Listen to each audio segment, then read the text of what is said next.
Phobias. Most of us are none too eager to confront a spider or to be caught in a thunderstorm, but few of us have such dread as Marianne or Tricia. Marianne, seeing a spider makes me rigid with fear, hot, trembling and dizzy. I have occasionally vomited and once fainted in order to escape from the situation. These symptoms last 3 or 4 days after seeing a spider. Realistic pictures can cause the same effect, especially if I inadvertently place my hand on one. Tricia, at the end of March each year I start getting agitated because summer is coming and that means thunderstorms. I have been afraid since my early 20s, but the last 3 years have been the worst. I have such a heartbeat that for hours after a storm my whole left side is painful. I say I will stay in the room, but when it comes I am a jelly reduced to nothing. I have a little cupboard and I go there. I press my eyes so hard I cannot see for about an hour, and if I sit in the cupboard over an hour my husband has to straighten me up. A phobia, from the Greek word for fear, is a persistent and unreasonable fear of a particular object, activity, or situation. People with a phobia become fearful if they even think about the object or situation they dread, but they usually remain comfortable as long as they avoid it or thoughts about it. We all have our areas of special fear, and it is normal for some things to upset us more than other things. How do such common fears differ from phobias? DSM-5 indicates that a phobia is more intense and persistent, and the desire to avoid the object or situation is stronger. People with phobias often feel so much distress that their fears may interfere dramatically with their lives. Most phobias technically fall under the category of specific phobias. DSM-5's label for an intense and persistent fear of a specific object or situation. In addition, there is a broader kind of phobia called agoraphobia, a fear of venturing into public places or situations where escape might be difficult if one were to become panicky or incapacitated. Specific phobias. A specific phobia is a persistent fear of a specific object or situation. When sufferers are exposed to the object or situation, they typically experience immediate fear. Common specific phobias are intense fears of specific animals or insects, heights, enclosed spaces, thunderstorms, and blood. Here Andrew talks about his phobic fear of flying. We got on board and then there was the take-off. There it was again, that horrible feeling as we gathered speed. It was creeping over me again, that old feeling of panic. I kept seeing everyone as puppets, all strapped to their seats with no control over their destinies, me included. Every time the plane did a variation of speed or route my heart would leap and I would hurriedly ask what was happening. When the plane started to lose height, I was terrified that we were about to crash. Each year around 12% of all people in the United States have the symptoms of a specific phobia. Almost 14% of individuals develop such phobias at some point during their lives, and many people have more than one at a time. Women with the disorder outnumber men by at least 2 to 1. For reasons that are not clear, the prevalence of specific phobias also differs among racial and ethnic minority groups. In some studies, African Americans and Hispanic Americans report having at least 50% more specific phobias than do white Americans, even when economic factors, education, and age are held steady across the groups. It is worth noting, however, that these heightened rates are at work only among African and Hispanic Americans who were born in the United States, not those who emigrated to the United States at some point during their lives. The impact of a specific phobia on a person's life depends on what arouses the fear. People whose phobias center on dogs, insects, or water will keep encountering the objects they dread. Their efforts to avoid them must be elaborate and may greatly restrict their activities. Urban residents with snake phobias have a much easier time. The vast majority of people with a specific phobia do not seek treatment. They try instead to avoid the objects they fear. Agoraphobia. People with agoraphobia are afraid of being in public places or situations where escape might be difficult or help unavailable should they experience panic or become incapacitated. This is a pervasive and complex phobia. In any given year, 1.7% of the population experience agoraphobia, women twice as frequently as men. The disorder also is twice as common among poor people as wealthy people. At least 1/5 of those with agoraphobia are currently in treatment. People typically develop agoraphobia in their 20s or 30s, as Veronica did for several months prior to her application for treatment. Veronica had been unable to leave her home. It is as if something dreadful would happen to me if I did not immediately go home. Even after she would return to the house, she would feel shaken inside and unable to speak to anyone or do anything for an hour or so. However, as long as she remained in her own home or garden, she was able to carry on her routine life without much problem.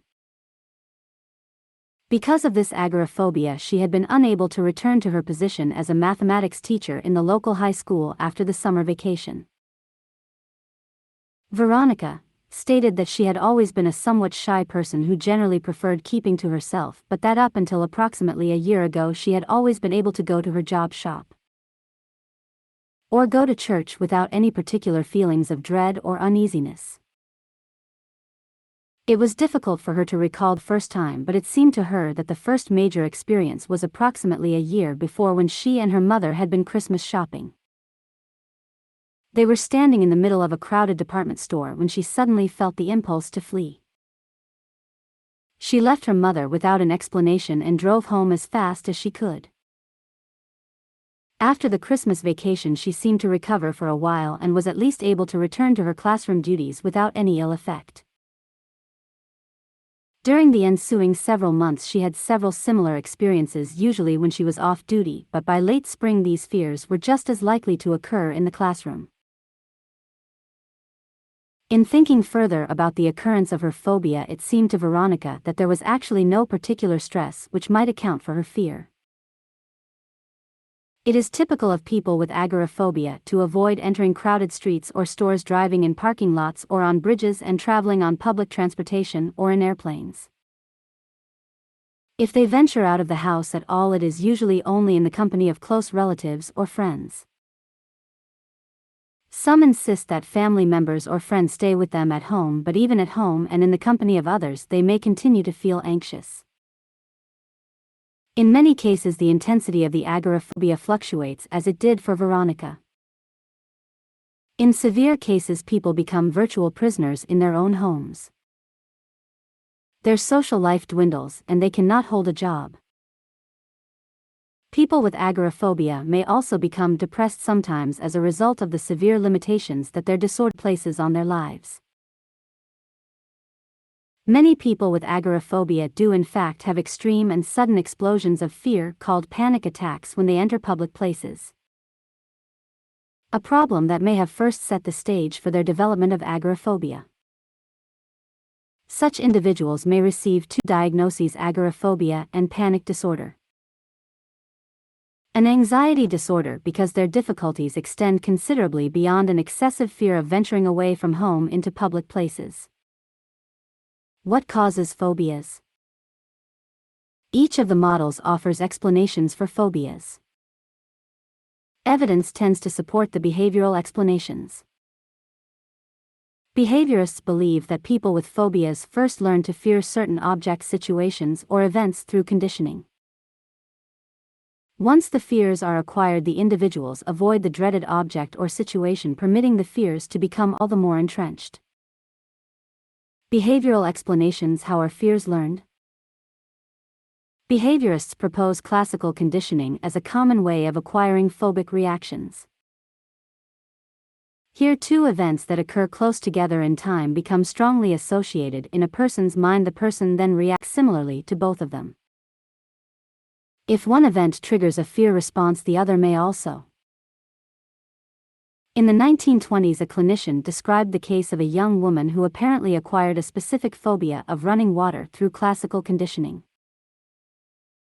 When she was 7 years old, she went on a picnic with her mother and aunt and ran off by herself into the woods after lunch.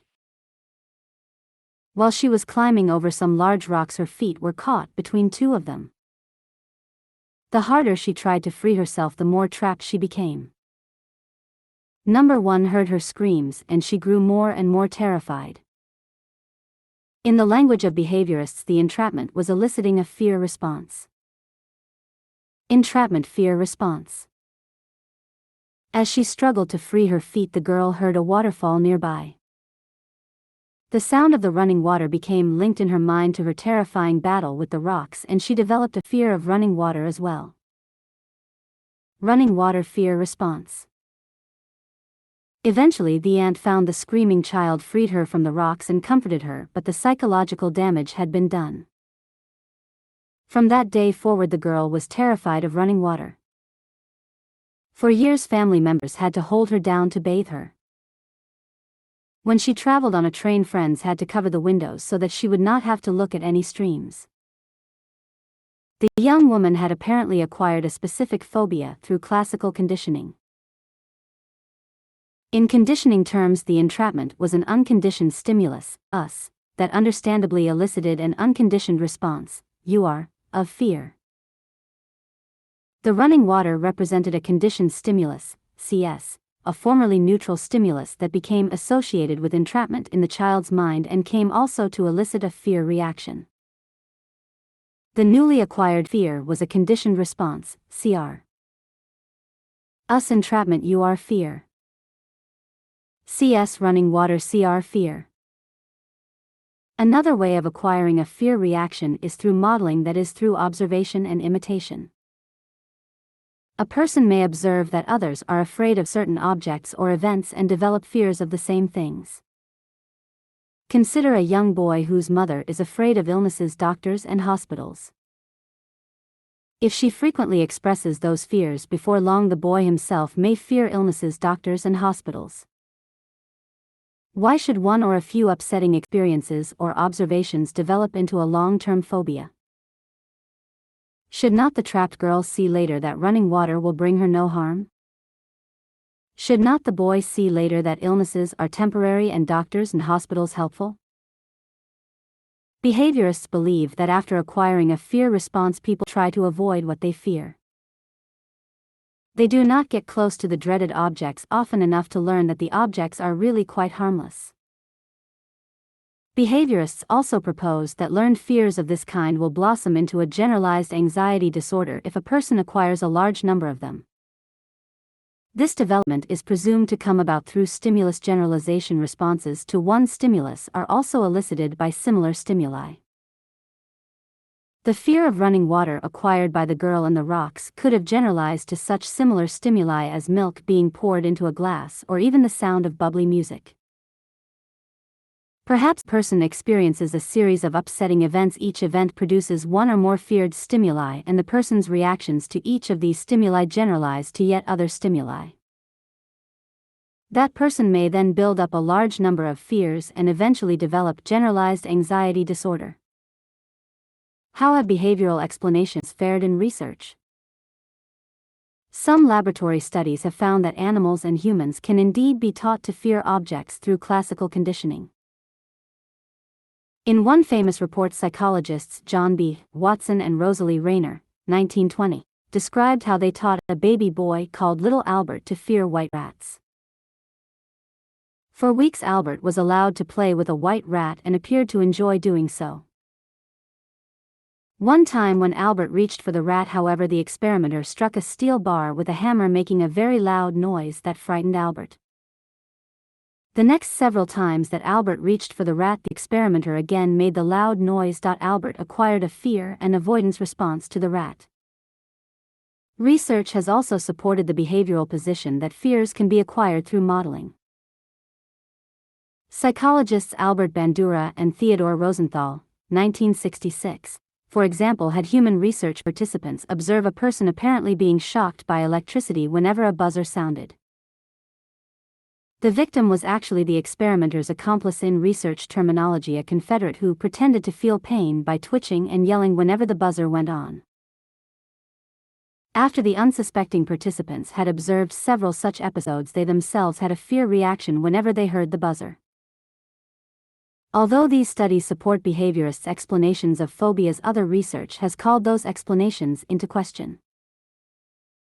Several laboratory studies with children and adults have failed to condition fear reactions. In addition, although most case studies trace phobias to incidents of classical conditioning or modeling, quite a few fail to do so. So although it appears that a phobia can be acquired by classical conditioning or modeling, researchers have not established that the disorder is ordinarily acquired in this way. A behavioral evolutionary explanation: some phobias are much more common than others. Phobic reactions to animals' heights and darkness are more common than phobic reactions to meat, grass, and houses. Theorists often account for these differences by proposing that human beings as a species have a predisposition to develop certain fears. This idea is referred to as preparedness because human beings theoretically are prepared to acquire some phobias and not others. The following case makes the point. A 4-year-old girl was playing in the park. Thinking that she saw a snake, she ran to her parents' car and jumped inside, slamming the door behind her. Unfortunately, the girl's hand was caught by the closing car door, the results of which were severe pain and several visits to the doctor. Before this, she may have been afraid of snakes but not phobic. After this experience, a phobia developed, not of cars or car doors but of snakes. The snake phobia persisted into adulthood, at which time she sought treatment from me. Where might such predispositions to fear come from? According to some theorists, the predispositions have been transmitted genetically through an evolutionary process. Among our ancestors, the ones who more readily acquired fears of animals, darkness, heights, and the like were more likely to survive long enough to reproduce and to pass on their fear inclinations to their offspring. How are phobias treated? Every theoretical model has its own approach to treating phobias, but behavioral techniques are more widely used than the rest, particularly for specific phobias. In addition, research has shown such techniques to fare better than other approaches in most head-to-head comparisons. Thus, we shall focus here primarily on the behavioral interventions. Treatments for specific phobias. Specific phobias were among the first anxiety disorders to be treated successfully. The major behavioral approaches to treating them are systematic desensitization, flooding, and modeling. Together, these approaches are called exposure treatments because in all of them people are exposed to the objects or situations they dread. People treated by systematic desensitization, a technique developed by Joseph Wolpe, learn to relax while gradually facing the objects or situations they fear. Since relaxation and fear are incompatible, the new relaxation response is thought to substitute for the fear response. Desensitization therapists first offer relaxation training to clients, teaching them how to bring on a state of deep muscle relaxation at will. In addition, the therapists help clients create a fear hierarchy, a list of feared objects or situations ordered from mildly to extremely upsetting. Then clients learn how to pair relaxation with the objects or situations they fear. While the client is in a state of relaxation, the therapist has the client face the event at the bottom of his or her hierarchy. This may be an actual confrontation, a process called in vivo desensitization. A person who fears heights, for example, may stand on a chair or climb a stepladder. Or the confrontation may be imagined, a process called covert desensitization. In this case, the person imagines the frightening event while the therapist describes it. The client moves through the entire list, pairing his or her relaxation responses with each feared item. Because the first item is only mildly frightening, it is usually only a short while before the person is able to relax totally in its presence. Over the course of several sessions, clients move up the ladder of their fears until they reach and overcome the one that frightens them most of all. Another behavioral treatment for specific phobias is flooding.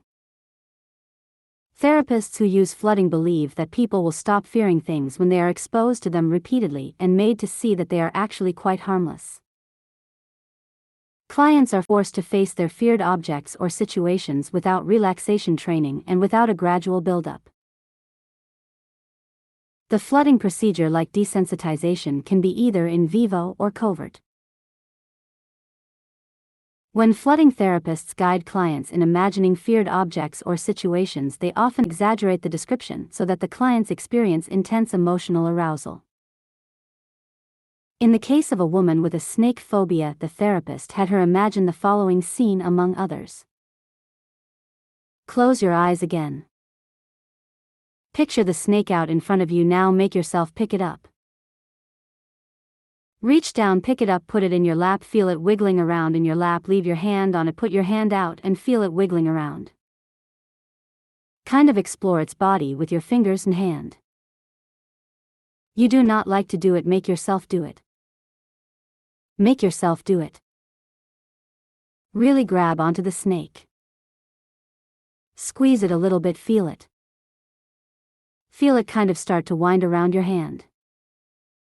Let it. Leave your hand there, feel it touching your hand and winding around it, curling around your wrist. In modeling, it is the therapist who confronts the feared object or situation while the fearful person observes. The behavioral therapist acts as a model to demonstrate that the person's fear is groundless. After several sessions, many clients are able to approach the objects or situations calmly. In one version of modeling, participant modeling, the client is actively encouraged to join in with the therapist. Clinical researchers have repeatedly found that each of the exposure treatments helps people with specific phobias. The key to greater success in all of these therapies appears to be actual contact with the feared object or situation. In vivo desensitization is more effective than covert desensitization. In vivo flooding more effective than covert flooding, and participant modeling more helpful than strictly observational modeling. In addition, a growing number of therapists are using virtual reality, 3D computer graphics that simulate real-world objects and situations as a useful exposure tool. Treatments for agoraphobia. For years, clinicians made little impact on agoraphobia, the fear of leaving one's home and entering public places. However, approaches have now been developed that enable many people with agoraphobia to venture out with less anxiety. These new approaches do not always bring as much relief to sufferers as the highly successful treatments for specific phobias, but they do offer considerable relief to many people. Behaviorists have again led the way this time by developing a variety of exposure approaches for agoraphobia. Therapists typically help clients to venture farther and farther from their homes and to gradually enter outside places one step at a time. Sometimes the therapists use support reasoning and coaxing to get clients to confront the outside world. They also use more systematic exposure methods, such as those described in the following case study. Lanita was a young woman who shortly after she married found herself unable to leave home. Even walking a few yards from her front door terrified her. It is not surprising that this young woman found herself unable to function independently after leaving home to marry. Her inability to leave her new home was reinforced by an increasing dependence on her husband and by the solicitous overconcern of her mother, who was more and more frequently called in to stay with her. Since she was cut off from her friends and from so much enjoyment in the outside world, depression added to her misery. After several years of worsening symptoms, Lanita was admitted to our psychiatric hospital. To measure her improvement, we laid out a mile-long course from the hospital to downtown, marked at about 25-yard intervals. Before beginning treatment, we asked the patient to walk as far as she could along the course. Each time she balked at the front door of the hospital. Then the first phase of treatment began. We held 2 sessions each day in which the patient was praised for staying out of the hospital for a longer and longer time. The reinforcement schedule was simple. If the patient stayed outside for 20 seconds on one trial and then on the next attempt stayed out for 30 seconds, she was praised enthusiastically. Now, however, the criterion for praise was raised without the patient's knowledge to 25 seconds. If she met the criterion, she was again praised and the time was increased again. If she did not stay out long enough, the therapist simply ignored her performance. To gain the therapist's attention, which she valued, she had to stay out longer each time. This she did until she was able to stay out for almost half an hour. But was she walking farther each time? Not at all. She was simply circling around in the front drive of the hospital, keeping the safe place in sight at all times. We therefore changed the reinforcement to reflect the distance walked. Now she began to walk farther and farther each time. Supported by this simple therapeutic procedure, the patient was progressively able to increase her self-confidence. Praise was then thinned out, but slowly, and the patient was encouraged to walk anywhere she pleased. 5 years later, she is still perfectly well. We might assume that the benefits of being more independent maintained the gains and compensated for the loss of praise from the therapist. Exposure therapy for people with agoraphobia often includes additional features, particularly the use of support groups and home-based self-help programs to motivate clients to work hard at their treatment. In the support group approach, a small number of people with agoraphobia go out together for exposure sessions that last for several hours. The group members support and encourage one another and eventually coax one another to move away from the safety of the group and perform exposure tasks on their own. In the home-based self-help programs, clinicians give clients and their families detailed instructions for carrying out exposure treatments themselves. Between 60 and 80% of agoraphobic clients who receive exposure treatment find it easier to enter public places, and the improvement persists for years after the beginning of treatment. Unfortunately, these improvements are often partial rather than complete, and as many as half of successfully treated clients have relapses. Although these people readily recapture previous gains if they are treated again. Those whose agoraphobia is accompanied by a panic disorder seem to benefit less than others from exposure therapy alone. We shall take a closer look at this group when we investigate treatments for panic disorder.